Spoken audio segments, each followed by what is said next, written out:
After a winning goal from on behind, then produced, and it's into the box from the referee with the finish. Pemain timnas Indonesia, Sandy Walsh terus bersinar saat bermain untuk Yokohama F. Marinos di AFC Champions League Elite 2024-2025. Yokohama F. Marinos menjamu Shanghai Port FC di leg kedua babak 16 besar AFC Champions League Elite di Stadion Internasional Yokohama, Selasa 11 Maret. Sandy Walsh kembali dipercaya sebagai bek tengah bagian kiri dalam formasi 4-3-3 yang dipasang oleh Steve Holland. Posisi ini juga diperankan bek 29 tahun saat bermain di pertemuan pertama di Shanghai. Yokohama F. Marinos tampil dominan sejak awal di depan supporter sendiri. Tim tuan rumah langsung menunjukkan superioritasnya usai berhasil mencetak gol cepat di menit kedua. Daya Tono sukses membuka keunggulan memanfaatkan umpan Asahi Uenaka. Tak butuh waktu lama, tim tuan rumah menggandakan keunggulan melalui sontekan penyerang andalannya, Anderson Lopez pada menit ke-29.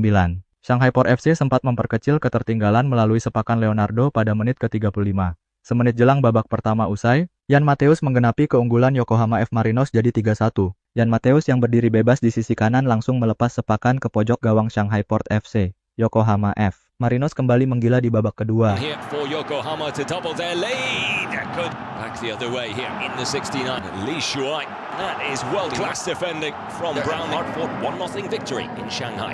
Kini giliran Sandy Walsh yang menunjukkan kebolehannya di babak kedua. Bek timnas Indonesia mengirim assist untuk gol keempat Yokohama F. Marinos. Berawal dari situasi tendangan penjuru, bola memantul ke arah Sandy Walsh di luar kotak penalti. Sandy Walsh langsung melepas tembakan keras mendatar yang berhasil dijangkau oleh Anderson Lopez di tiang jauh. Penyerang asal Brasil yang sudah berdiri bebas dan lolos dari jebakan offside sukses mencetak gol keempat timnya dengan tendangan keras. Skor 4-1 untuk keunggulan Yokohama F. Marinos. Assist dari Sandy Walsh jadi gol penutup untuk Yokohama F. Marinos pada laga ini. Skor ini membuat tim berjuluk trikolor tersebut lolos ke babak 8 besar Liga Champions Asia usai menang dengan agregat 5-1. Yokohama F. Marinos tinggal menunggu pemenang antara Shanghai Shenhua dan Kawasaki Frontale yang baru memainkan pada Rabu 12 Maret. Sandy Walsh tampil impresif di luar satu asisnya untuk tim. Bek 29 tahun tersebut berhasil mencatatkan 5 sapuan dan 1 blok. Pemain timnas Indonesia tersebut sukses mencatatkan 88% umpan sukses. Selain itu, dirinya juga sukses mencatatkan 1 umpan kunci dan 3 umpan jauh sukses. That's a great save at the near post. The corner's headed out.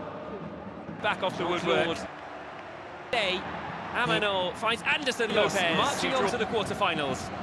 Pelatih timnas Indonesia Patrick Kluivert berbicara soal bakal bekerja sama dengan Jordi Cruyff untuk skuad Garuda. Seperti diketahui, Jordi Cruyff secara resmi diperkenalkan PSSI kepada publik sebagai penasihat teknis PSSI di Hotel Mulia, Senayan, Jakarta, Selasa 11 Maret. Jordi Cruyff sebagai penasihat teknis PSSI ini tugas pertamanya adalah menganalisa sepak bola di Indonesia. Mantan pemain Barcelona ini akan mencari tahu kekuatan sepak bola Indonesia yang bisa dikembangkan. Salah satu tugasnya juga untuk mencari sosok yang tepat buat mengisi posisi Direktur Teknik PSSI. Saat ditanya terkait bagaimana caranya untuk bisa mengeluarkan potensi Indonesia setelah ia menjabat sebagai penasihat teknis PSSI ini, pria berusia 51 tahun tersebut mengaku bahwa ia bakal bekerja sama dengan semua pihak. Saya pikir hal utama adalah untuk bekerja sama. Tidak hanya keputusan satu orang saja, tapi sebuah grup, ujar Jordi Cruyff kepada awak media, di Hotel Mulia, Senayan, Jakarta, Selasa 11 Maret, dan berusaha untuk mencari jalan terbaik untuk meningkatkan hal-hal lokal seperti liga, ide, dan menyamakannya dengan ide negara ini, federasi, ucapnya.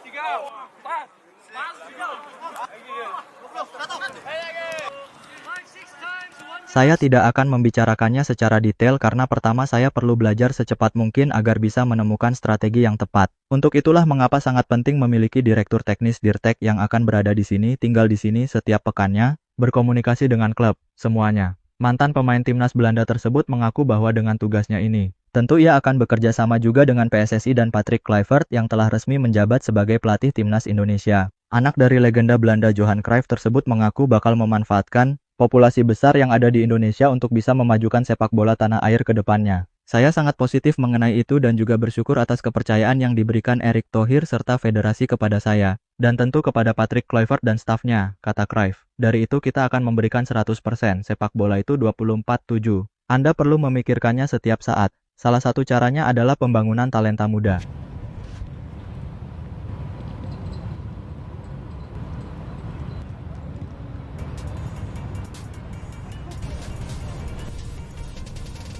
Dengan diperkenalkannya Jordi Cruyff sebagai penasihat teknis PSSI ini, Patrick Kluivert pun angkat bicara. Pelatih timnas Indonesia itu menyambut baik mantan pemain Manchester United tersebut. Kluivert bahkan mengaku senang bakal bisa bekerja sama dengan Cruyff di timnas Indonesia. Mantan pelatih Curaçao tersebut mengatakan bahwa kehadiran Cruyff ini membuatnya merasa bekerja sama dengan saudara sendiri. Rasanya seperti bekerja bersama dengan saudara sendiri, kata Patrick Kluivert saat ditemui awak media seusai konferensi pers perkenalan Jordi Cruyff. Dia adalah saudara kulit putih saya, tutur Kluivert. Dengan ini, Cruyff pun bakal membantu Patrick Kluivert dan para asisten pelatih dari Alex Pastoor, Gerald van den Burg, hingga Denny Lanzat dalam laga lanjutan kualifikasi Piala Dunia 2026 zona Asia. Jadwal terdekat, timnas Indonesia akan menghadapi Australia dan Bahrain di laga lanjutan. Putaran ketiga kualifikasi Piala Dunia 2026 zona Asia pada 20 dan 25 Maret 2025.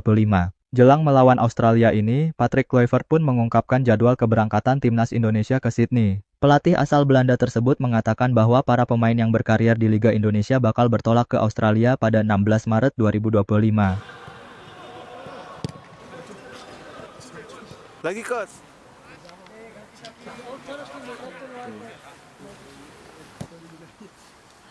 Menteri Pemuda dan Olahraga, Menpora, Dito Aryo Tejo menegaskan bakal menyambut timnas Bahrain dengan standar keamanan internasional. Timnas Indonesia akan menjamu Bahrain pada lanjutan pertandingan putaran ketiga, kualifikasi Piala Dunia 2026, zona Asia di Stadion Gelora Bung Karno, Jakarta, Selasa 25 Maret. Kami sudah memberikan komitmen bagaimana kita akan menyambut timnas Bahrain dengan standar keamanan yang sudah diatur sesuai tingkat internasional. Pastinya semua konsep-konsep yang mereka minta dan harapkan pasti kami penuhi, kata Menpora Dito Aryo Tejo. Sebelumnya, Menpora Dito mengadakan pertemuan dengan Duta Besar Kerajaan Bahrain untuk RI Ahmed Abdullah Al-Harmasi Al-Hajeri. Pertemuan itu membahas mengenai keamanan timnas Bahrain selama laga tandang di Indonesia. Dito mengungkapkan Dubes Bahrain mengkhawatirkan keamanan timnas Bahrain, karena mereka sempat mendapatkan serangan siber dari netizen Indonesia pasca pertandingan pertama kedua tim yang berlangsung Oktober 2024.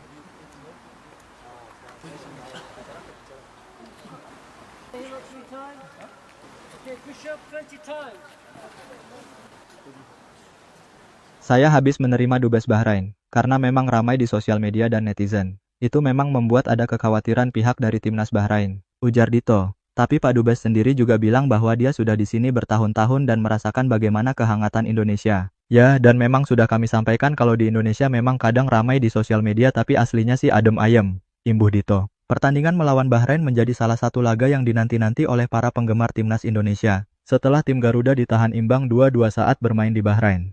Saat itu sejumlah keputusan wasit Ahmed Al-Kaf dinilai menguntungkan tuan rumah, termasuk tambahan waktu yang cukup lama sehingga Bahrain mampu menyamakan kedudukan. Dampaknya, akun resmi Federasi Sepak Bola Bahrain, BFA, dan para pemain Bahrain menjadi sasaran teror warganet Indonesia. Jelang pertemuan kedua, tensi mulai meningkat.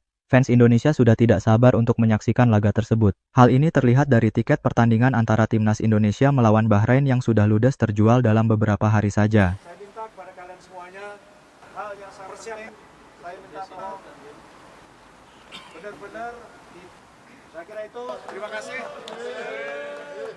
Fans timnas Indonesia pun tidak sabar menyaksikan Maarten Paes dan kawan-kawan melumat Bahrain. Apalagi, kekuatan timnas Indonesia bertambah setelah kehadiran Ole Romeni yang sudah resmi dinaturalisasi. Selain itu, tim besutan Patrick Kluivert ini mendapat kekuatan tambahan seperti Emil Audero, Joey Pelupesi, dan Dean James. Ketiga pemain tersebut tinggal menunggu proses perpindahan federasi sebelum sah membela timnas Indonesia. Supporter Bahrain pun mulai terlihat sengak dengan meremehkan timnas Indonesia jelang pertandingan nanti. Mereka menilai bahwa timnas Indonesia harus waspada karena Bahrain datang dengan status sebagai juara Piala Teluk 2024. Kasihan orang Indonesia, mereka mengira itu adalah tim Bahrain ketika mereka bermain imbang. Mereka tidak tahu bahwa mereka telah menjadi tim yang menakutkan setelah kejuaraan Teluk. Tulis akun Instagram @hmed_nanananansam. Insya Allah lebaran menjadi dua, lebaran 6 poin dan lebaran. Tulis akun Instagram @adjadma92. No mistakes with the finish. Into the box for Tono, and Tono opens. Jenner's cross looped up into the box. That's the shot off. He dinks it over the keeper. Payne are dashed right at the death. That is world-class defending from Browning. In the box. Shanghai Port